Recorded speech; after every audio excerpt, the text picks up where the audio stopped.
अब तक बहुत सारे नौजवान बहुत सारे तदफीन में जुड़े हैं, लेकिन इस मरहूम की जो दर्द भरी दास्तान है, मैं चाहता हूं कि आप भी सुने और तमाम इंसानियत भी सुने और इनकी आखिर दुआएं भी करें कि इंसान कैसे कैसे दर्द से सफ़र से गुज़रता है।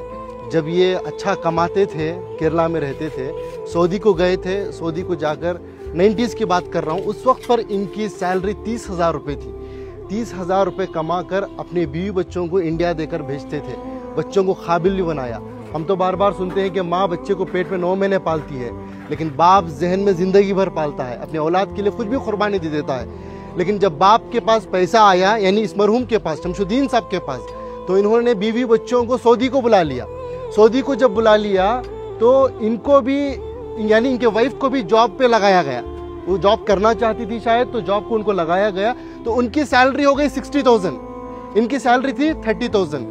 फिर कुछ ही दिन गुजरे, उनके पास कुछ पैसा आया, उनकी बीवी के पास, इनको अपनी ज़िंदगी से दूर कर दिया। एक दिन था, ये अपनी बेटी से मिलने के लिए, अपने औलाद से मिलने के लिए सऊदी में ही, जो इनकी बीवी अलग फ्लैट लेकर रहती थी, वहाँ पर जाते हैं। बाप अपनी बेटी की मोहब्बत में एंट्री लेता है, जाता है, बेटी दरवाज़ा खोलती है, बेटी बाप को देखती है, जैसे ही बाप को देखती है एकदम से दरवाजे को मूछ देती है।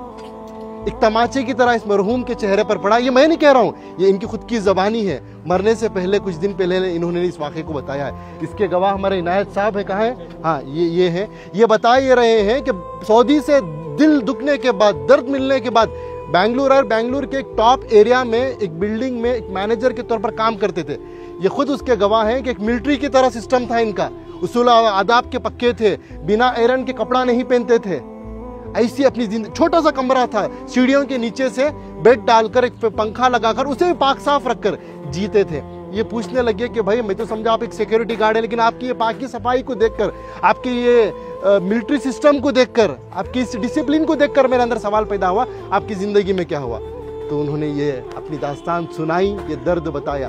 तो बस मैं इंसानियत से यही बात कहना चाहता हूँ कि दौलत तो कमाना है, वो मुकद्दर की मिलेगी, लेकिन अपने रिश्तों को बनाएं पहले, अपने बच्चों को, अपनी औलाद को मुसलमान बनाएं, इंसान बनाएं। आज पता चला कि इनकी औलाद अमेरिका में है, USA में है, लाखों के रुपए कमा रहे हैं, लेकिन अफसोस की बात, दौलत तो दौलत है, उनके पास बाप के जनाजे को आने की तौफीक तक नहीं हुई।